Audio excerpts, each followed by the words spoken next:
have expressed some reservations about this new policy of letting the economy run a little hot till we can average inflation, because you've expressed concern that that could unmoor inflation expectations.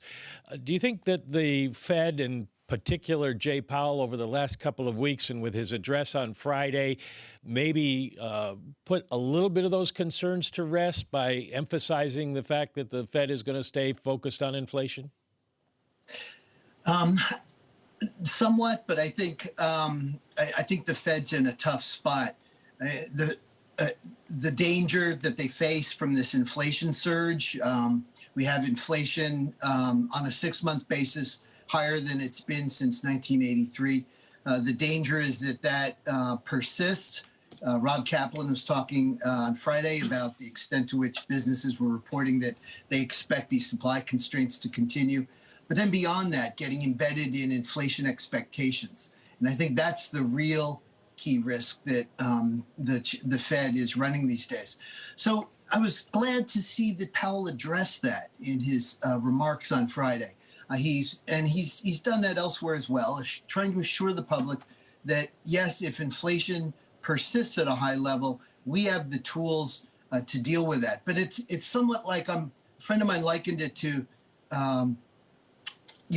a doctor telling you have gangrene in your leg and don't worry, we have the tools to deal with it. But it's, the tools are the amputation kit, and they include a big saw. So what we went through in the early 80s to get inflation down was exceptionally painful. And that's what motivated those of us who over time have advocated a more preemptive policy. The Fed's moved away from that in its strategy statement last year. The risk it runs is that shift last year is sort of akin to going off Bretton Woods, in that it gives people the license to believe that there's an entirely new regime in place now with regard to inflation.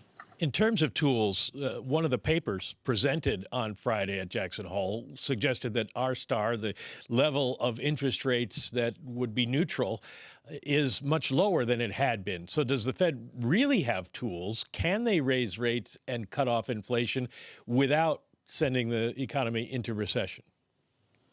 I think they very clearly can. And, more to the point, I think they can nudge up the expected policy path, over the coming year. And I expect they're going to have to do that to keep inflation expectations contained. So I think they have the tools to combat it. I mean, they're blunt. We haven't used them in a long time. But, I think the Fed has the tools to do that.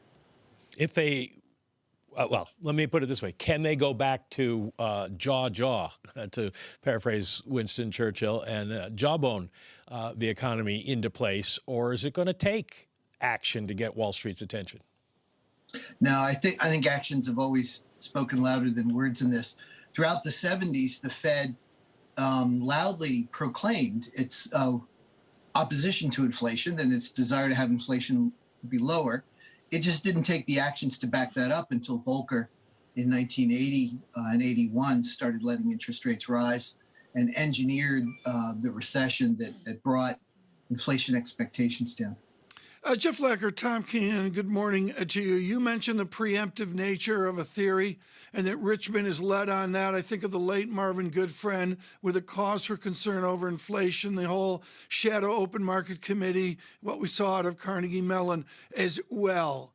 Where did the inflationistas get it wrong on your watch? So I think that the stability of inflation expectations coming out of the recession was a bit of a surprise. I mean, they were a bit more strongly anchored than I and several others expected. So the upside risk to inflation didn't emerge. I'd point out at the same time that inflation doves were also missed it. They were afraid of dramatic sag in inflation. But Jeff, this came up over the weekend, and this is a critical question in defense of the inflationistas. The idea that the reason we didn't see the inflation is we just moved the inflationary impulse over to an increased asset allocation in an asset balance sheet in equities, in real estate, all the summer properties Mike McKee can't afford. Sorry about that, Mike. Good to be with you, Tom. So I think what people lost sight of with the huge increase in the Fed's balance sheet is that the monetary liabilities it was pumping into the economy were being absorbed by a tremendously large demand for liquid assets by the banking system, driven by the bank's natural reaction to what happened in 2008, but also regulatory, impetus provided for them to hold larger liquid buffers. And that means that, the demand for money is essentially flat at the interest rate on reserves. And yeah, we could increase the money supply a lot until we start forcing banks to hold more liquidity than they want. And we were a ways away from that. So the size of the balance sheet wasn't really doing much for the economy. On the flip side of the inflation debate, Jeff, is the employment picture. And we're going to get a better read on that perhaps on Friday. If you were still on the Fed, what would you be looking for to determine just how much slack or how tight the labor market really is? It's a really good question. We had all these debates about what maximum employment meant or what that number was. It's really a long run, long horizon kind of thing. It's like after all the sectoral reallocation has occurred, after all the matching that has to go on between people looking for another job, what kind of career is it going to be? I want a different occupation. I don't want to be in a restaurant anymore. And firms looking for where they're going to find someone with the skills that I need. After that process plays out, maximum employment might be a lower unemployment rate we have now, but that takes time. And maximum employment in September of 2021 is really close to where we are right now. We're really close to September 2021 maximum employment. We can't get maximum employment much up above where it's going to be in September. So I think that you have to keep in mind the dynamic process in which labor markets heal.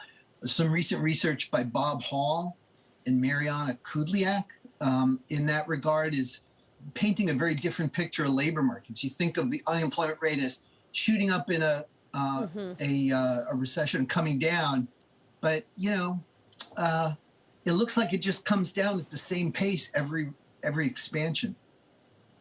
Jeff, you were very much an inflationista when you were on the board, and I'm wondering if you've seen what the current Fed seems to be arguing, that inflation dynamics have changed, and there is, as Jay Powell said on Friday, a natural disinflation in the global economy. I'm not sure I buy it. People have been increasing the weight they place on inflation expectations and inflation dynamics over the last couple of decades. I know, in the early 2000s, people thought it was all sort of a backward-looking process. The important thing to remember, and the thing people neglect about inflation expectations, people talk about it as if it's some exogenous external force of nature or else some collective psychological whim or something. It's really expectations about what the Fed is going to do in the near future. And so when you look at inflation expectations, that's really credibility of the Fed. And that can change. And the process by which that shifts and changes over time is not one that's deeply, deeply understood in the economics profession.